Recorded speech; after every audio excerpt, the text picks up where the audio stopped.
hearing the sound of the wardrobe collapsing. The mother, who was tidying the room, rushed over in a panic. What she saw was a horrifying scene.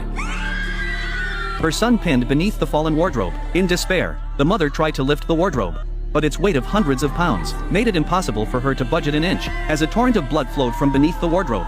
Her 1-year-old son was crushed to death. Since the boy's death, the woman wept every day. Her husband often blamed her for not watching the child properly. The once happy family now lay shattered, yet the woman remained unaware that her son's death was no accident.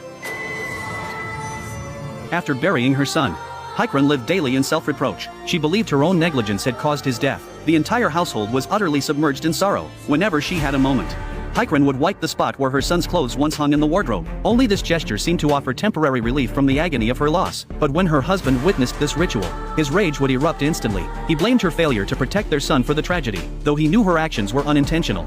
The pain of losing a child had already robbed him of reason. Every time he saw Siccin, he couldn't help but unleash a torrent of abuse. That day, Siccin was again staring blankly at her son's clothes, when a sudden, urgent knock sounded at the door. It was her husband returning from work, but strangely, he seemed unusually affectionate today, even kissing her forehead, as if he had forgotten his son's death. He told Siccin his brother would be visiting tomorrow, and asked them to prepare. Siccin froze in shock upon hearing this. Her son had been dead for 3 months, and her husband's brother had perished in an accident 15 years ago. Just then, the knocking resumed. Her husband told Siccin to answer the door, but as soon as she reached the entrance, her husband's furious roar echoed from outside. If it was her husband at the door, then who was inside the house? Siccin entered the living room to find her husband vanished. Had she hallucinated? When she opened the door and saw her husband cursing at her, her panicked heart finally settled. That night, Siccin was jolted awake by a noise. Opening her eyes, she witnessed a horrifying scene. A group of men in black gathered around, viciously cutting open a pregnant woman's abdomen and pulling out the fetus inside.